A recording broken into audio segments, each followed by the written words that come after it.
All right. So usually in between my pieces, so that way it's not that long, awkward, poetic silence.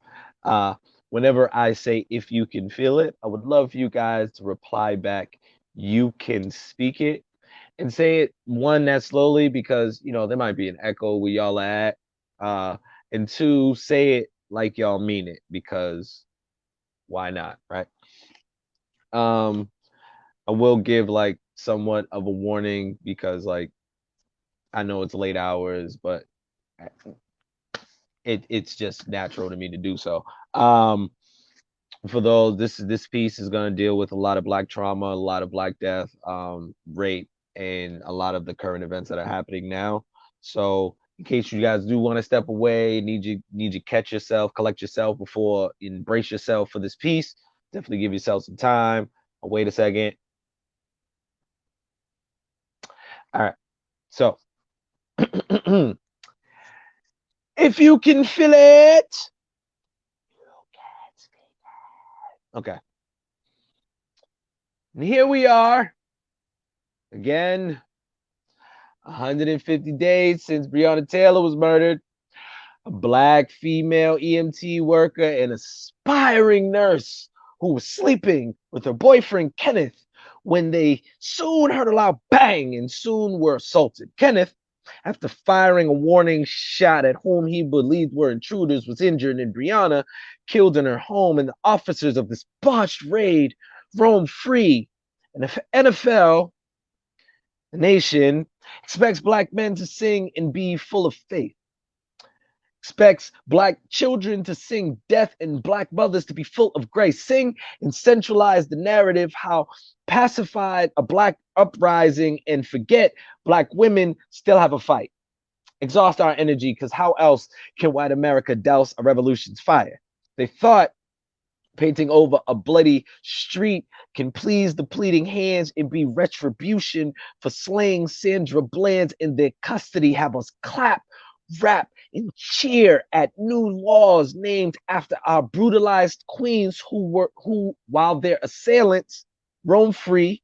We need to be more Kenneth, demand and defend, amplify their voices without taking their spotlight, believe black women, and stop waiting to be admired. Because black women have fought alone, having to decide between being killed, revealing the truth, or died to keep it concealed, either calling out names or being called out of their name. And we haven't been shit masquerading as safety,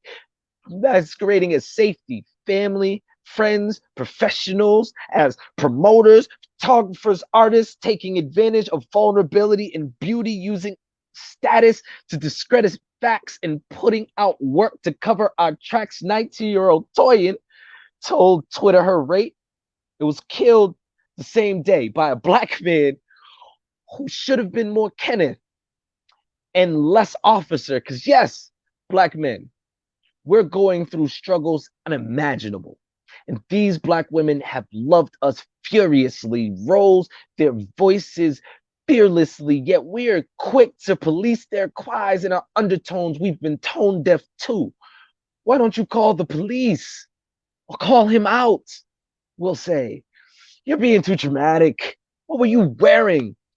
What ass pussy got one woman shot and the other cheated on will cry, reply, retort, troll. Hey, ma, you're more beautiful when you smile. Does it sound familiar? How toxicity can speak with the same diction, how the condescension can reek of recycling trauma that we got to deal with because the blood we're treading along our weary feet is leading footprints back to those white businesses. So that's why they send out support, send out those condolences and I'm sorry's, like emails and DMs, and like these laws. They address the tears, but not the reasons they were shed, pulling ways to blame victims and justify misogyny that the black men keep. And then the NBA has the nerves to suggest what's appropriate to say. Even when black men try, standing together is only appropriate to be seen when the white bottom line benefits. So we must lift every black voice and say, arrest the murderers of Breonna Taylor, Ryan Milton, and the countless women and black women in trans gone too soon, yet received justice too late. These aren't prayers to your oppressive gods. We're calling for our warriors, our ancestors fight to give us some light and give us some insight and give us might because elite white America expects songs full of hope, full of faith. But that's not true to our ancestors, our bloody footprints, or our native lands, where we have to return the ghost of our dead days, months, even years after receiving retribution, just so we can sing, lift every voice and sing.